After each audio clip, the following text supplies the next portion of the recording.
7টি বরকতি জিনিস আপনাদের ঘরের মধ্যে রাখুন, ইনশাল্লাহ এর বদৌলতে আপনাদের ঘরের মধ্যে বরকত হবে, রহমত হবে, বারাকা আসবে ইনশাআল্লাহ। কারণ যদি আপনার উপর আল্লাহর রহমত থাকে, বরকত থাকে, তাহলে আপনার পরিবারের মধ্যে, আপনার ফ্যামিলির মধ্যে সুখ স্বাচ্ছন্দ্য থাকবে, এটাই স্বাভাবিক। অনেক ফ্যামিলি আছে এমন, টাকা পয়সা ভালো ইনকাম করার পরও ফ্যামিলির মধ্যে শান্তি নেই, তার কারণ রহমত নাই, বরকত নাই। যেই ফ্যামিলির মধ্যে আল্লাহর রহমত রয়েছে, বরকত রয়েছে, ওই ফ্যামিলির মধ্যে প্রকৃত সুখ রয়েছে। তাই এই 7টি বরকতি জিনিস আজকে আমরা আলোচনা করব, যে 7টি বরকতি জিনিস আমাদের ঘরের মধ্যে রাখলে তার অনেক ফায়দা আমরা ভোগ করতে পারবো। হাদিস ভিত্তিক এই 7টি জিনিস আমরা ইনশাল্লাহ আমাদের ঘরের মধ্যে রাখবো ইনশাল্লাহ। যদিও এই 7টি জিনিসের দাম বাজারে খুবই স্বল্প, আহামরি কোনো দাম নয়। তাই আমরা এই বরকত পেতে হলে, রহমত পেতে হলে আমরা এই জিনিসগুলো ঘরের মধ্যে রেখে দিব ইনশাআল্লাহ। এর বদৌলতে আমরা আল্লাহর পক্ষ থেকে রহমত, বরকত, বারাকা হাসিল করতে পারবো ইনশাআল্লাহ। আশা করব আপনারা মনোযোগ সহকারে সম্পূর্ণ কথা শুনবেন। আপনারা তো অনেক দিকে সময় ব্যয় করেন, আশা করব ইসলামিক কিছু কথা শোনার ক্ষেত্রে আপনাদের মূল্যবান সময় কিছুটা হলেও ব্যয় করবেন ইনশাআল্লাহ। তো আসুন আমরা আর দেরি না করে সেই 7টি বরকতি জিনিস সম্পর্কে জেনে নিই। 7টি বরকতি জিনিসের মধ্যে প্রথম জিনিসটি হলো 1 নম্বরে কালো জিরা। কালো জিরা সম্পর্কে রাসূল করিম সাল্লাল্লাহু আলাইহি ওয়াসাল্লাম বলেন, সহিহ হাদিস, মৃত্যু ব্যতীত সমস্ত রোগের ঔষধ আল্লাহ পাক কালো জিরার মধ্যে রেখে দিয়েছেন। সুবহানাল্লাহ। মৃত্যু ছাড়া সব রোগের ঔষধ কালো জিরার মধ্যে। তাহলে আমরা যেন কালো জিরা সবসময় খেতে পারি, খাওয়ার অভ্যাস করতে হবে।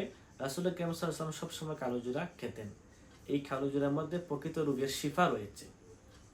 তাই আমরা আমাদের ঘরের মধ্যে কালো জিরাটি রাখবো ইনশাআল্লাহ, যদিও এর দাম বাজারে খুবই স্বল্প। 2 নম্বরে যে বরকতি জিনিস সেটি হলো আজওয়ায়ে খেজুর।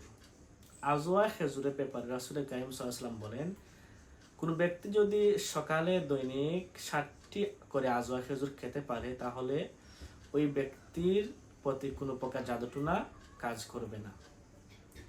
তাছাড়া আজওয়া খেজুর হলো এমন খেজুর, যেই খেজুর খাওয়ার পর আপনি যদি বিষ খান, সে বিষও পানি হয়ে যায়। সুবহানাল্লাহ, হাদিস ভিত্তিক কথা। তাহলে এই বরকতি আজওয়া খেজুর রোগের শিফামূলক এই খাদ্য আমরা ঘরের মধ্যে রেখে দিব, যার ফলে আমরা বরকত লাভ করতে পারবো। 3 নম্বর যে বরকতের জিনিস সেটি হলো মধু। মধুর মধ্যে রোগের শিফা রয়েছে। আল্লাহ পাক পবিত্র কোরআনের মধ্যে ইরশাদ করেছেন যে মধুর মধ্যে আল্লাহ পাক শিফা রেখেছেন। আর মধু রাসূল করিম সাল্লাল্লাহু আলাইহি ওয়াসাল্লাম সময় বক্ষণ করতেন। আমরাও বরকতি এই মধু খাদ্যটি আমাদের ঘরের মধ্যে সবসময় রাখার চেষ্টা করবো ইনশাআল্লাহ। 4 নম্বর যে বরকতি জিনিস সেটি হলো জয়তুন তেল। জয়তুন তেল আমাদের রাসূল করিম সাল্লাল্লাহু আলাইহি ওয়াসাল্লাম সব সময় ব্যবহার করতেন, ওনার দাড়ি মোবারকে, চুল মোবারকে লাগাতেন। জয়তুন তেল এর উপকারিতা অত্যাধিক। তো আমরা এই বরকতি জিনিসটি আমাদের ঘরের মধ্যে রাখবো। এখন তো অনেক নিত্য নতুন কত কোয়ালিটির তেল বের হয়েছে, আমরা সেগুলো ইউজ না করে আমরা জয়তুন তেল, যেটিকে অলিভ অয়েল তেল হিসেবেও বলা হয়ে থাকে, এই তেলটি আমরা ইউজ করব। সুন্নাত ভিত্তিক এবং রোগের শিফা, অনেক ফায়দা রয়েছে এই তেলের মধ্যে। 5 নম্বর যেই বরকতি জিনিস সেটি হলো জমজম পানি। জমজমের পানি আমরা আমাদের ঘরের মধ্যে রাখার চেষ্টা করব। যারা হজ করে আমাদের আশেপাশে অবস্থান করতেছেন, তাদের কাছ থেকে আমরা পানি সংগ্রহ করে আমরা ঘরের মধ্যে রাখবো। জমজম পানি হলো এমন পানি, যেই পানি আপনি রোগের নিয়ত করে বক্ষণ করলে আপনার সেই রোগটি আল্লাহ পাক কমিয়ে দিবেন ইনশাআল্লাহ, সুস্থ করে দিবেন। এই পানিটা হলো এমন পানি, যে পানিটি সম্মানার্থে দাঁড়িয়ে পান করতে হয়। পৃথিবীর একটি মাত্র পানি, সেটা হলো জমজম পানি। সেই পানিটি দাঁড়িয়ে পান করতে হয় সম্মানার্থে। আর আপনি যেই নিয়ত করে পানি পান করবেন, আল্লাহ পাক আপনার সেই নিয়ত পূর্ণ করবেন। সুবহানাল্লাহ।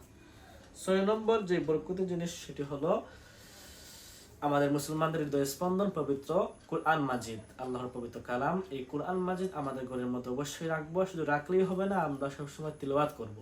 অনেক ঘর রয়েছে এমন, কুরআন মাজিদকে তারা বাক্সবন্দি করে রেখে ফেলেন, বছর যায়, মাস যায়, সপ্তাহ যায়, করার কোনো খবর নাই। তো এমন করলে হবে না। কুরআন মাজিদ আমাদের ঘরের মধ্যে থাকবে, বরকতের জিনিস, আবার আমরা সেই কোরআনকে প্রত্যেক দিন পড়ার অভ্যাস গড়ে তুলব। 7 নম্বর যে বরকতের জিনিস সেটি হলো ফলের রস, বিশেষ করে আঙ্গুর ফলের রস। এই আঙ্গুর ফলের রসের মধ্যে রোগের শিফা রয়েছে, আমরা এটি রাখার চেষ্টা করব। তো প্রিয় হাজরিন, এই 7টি বরকতি জিনিস আমরা ইনশাআল্লাহ আমাদের ঘরের মধ্যে রাখবো, যার বদৌলতে আমরা আল্লাহর পক্ষ থেকে বরকত রহমত লাভ করতে পারবো ইনশাআল্লাহ।